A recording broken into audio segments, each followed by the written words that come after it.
আমরা এখানে প্রশাসনের কাছে আসছি। আমি মুফতি কাউসার কাসিমি, আলফালা সমাজ কল্যাণ সংগঠনের সিনিয়র সহসভাপতি। আমরা এখানে আজকে 3টা মসজিদ মিলে এখানে আসছি, অর্থাৎ আমরা 3 মসজিদে 3টা কমিটি করেছি। আমাদের উদ্দেশ্য হচ্ছে সমাজ থেকে মাদক, চাঁদাবাজ, ফিটিংবাজ এবং যত ধরনের অপকর্ম আছে সামাজিক সমস্ত ছিনতাইকারী সহ এবং আরো যে সমস্ত অপকর্ম আছে সামাজিক, এই সব কিছুর বিরুদ্ধে আমাদের প্রতিরোধ করে তোলা। আমরা বিগত দিনগুলোর মধ্যে দেখেছি আমাদের এলাকাগুলোর মধ্যে, মাঝদের এলাকার মধ্যে সন্ত্রাসী হচ্ছে, চাঁদাবাজ হচ্ছে, ওপেন মাদক বিক্রি হচ্ছে, কিশোর গ্যাং যে কোনো সময় এসে আমাদের উপরে আক্রমণ করতেছে, কিন্তু প্রশাসনের পক্ষ থেকে কোন ব্যবস্থা আমরা এ পর্যন্ত পাই না।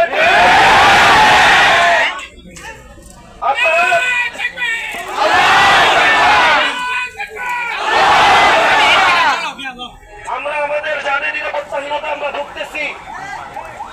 এই জন্য আমরা আলফালা সমাজ কল্যাণ সংগঠনের পক্ষ থেকে সর্বপ্রথম বাংলার জমিনে সাহসিকতার পরিচয় দিয়ে এই প্রথম অন্যায়ের বিরুদ্ধে আমরা নেমেছি।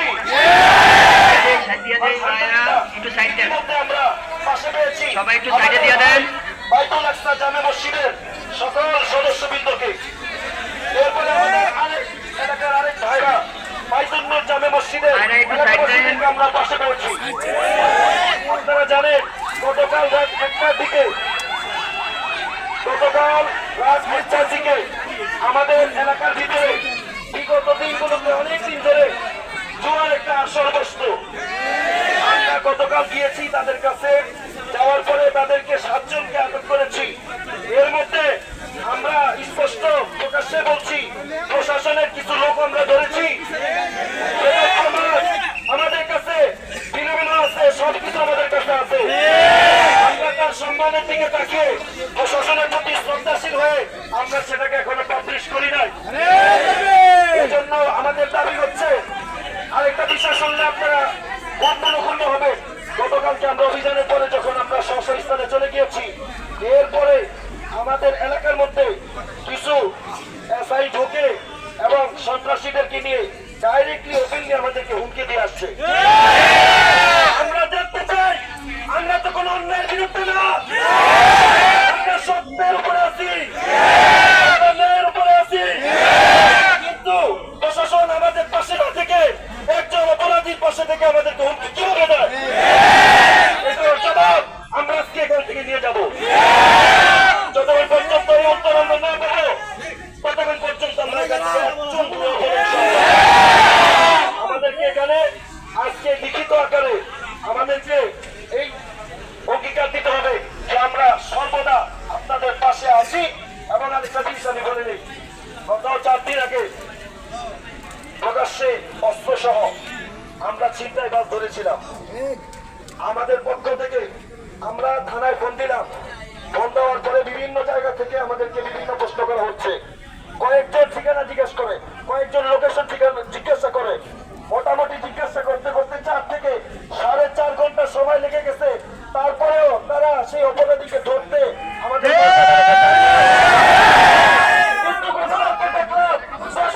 মধ্যে অপরাধী যারা তাদের সাথে ফোন করার সাথে সাথে তাদের সাথে অংশ নিয়েছে।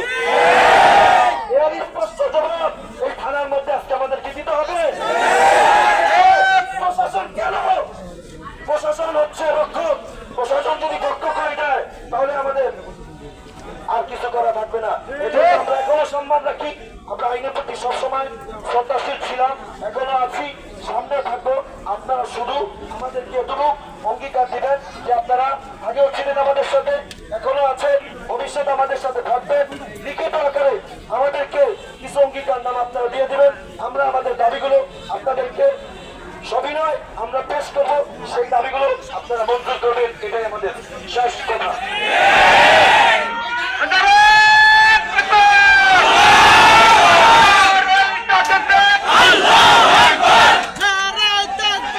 আল্লাহু আকবার।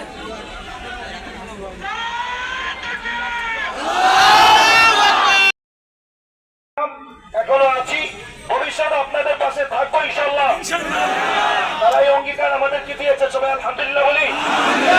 আমরা যখনই আমাদের কয়েকজনের নাম্বার তারা রেখে দিবেন, আমরা যখনই তাদেরকে ইনফরমেশন করব, সাথে সাথে তারা আমাদের পাশে গিয়ে দাঁড়াবে ইনশাআল্লাহ। মুফতি সাহেবের কিছু হবে না। চলবে আব্দুল ঘরে ঘরে। মুফতি সাহেবের কিছু হবে না। আলিম ওলামার কিছু হবে না। এখন ঘরে ঘরে। আব্দুল ঘরের অ্যাকশন। Direct action. এলাকাবাসীর অ্যাকশন। Direct action. শেষ আরেকটা কথা, আমরা যেই দিন থেকে এই অভিযানে নেমেছি সেই দিন থেকে ইভেন আজকে পর্যন্ত হোসেরবাগ থেকে একটা কিশোর গ্যাং, মাসদাই থেকে কিশোর গ্যাং, সবাই জোট করেছে, সবাই উদ্যোগ নিয়েছে। এই সংগঠনের মূল কারা, আমি আছি এলাকার ছেলে এবং পাশাপাশি ওই এলাকার খতিব হিসেবে আছি আমি, মুফতি কাউসার কাসেমি। আমার জানের উপরে তারা আমার জান নিবে এই হুমকি তারা দিয়েছে। পাশাপাশি এখানে আমাদের সভাপতি মাসুদ সাহেব সেও আছে, তার জানের উপর হুমকি দেওয়া হয়েছে। আমার সম্মানিত সেক্রেটারি জুম্মান, তার জানের উপরে হুমকি দেওয়া হয়েছে। এখানে আমাদের উপদেষ্টা আছে জিলানি ফকির, তার জানের উপরে হুমকি দেওয়া হয়েছে। আমাদের সাংগঠনিক সম্পাদককে বিভিন্ন জায়গায় হাসপাতাল করা হয়েছে। আমরা এটুকু বলবো, যদি আমাদের কোনো কর্মীর উপরে কোনো হামলা নয়, যদি এক পরিমাণ চুল যদি আক্রমণ আসে, তাহলে আমরা কাউকে ধরে রাখবো না। এজন্য প্রশাসনের সাথে এখনো শ্রদ্ধার সাথে বলছি, আমরা আপনারা অতি দ্রুত আপনারা অ্যাকশন নেন, তাদেরকে আইনের আওতায় আনেন, না হলে জনগণ ধরলে এটা আমরা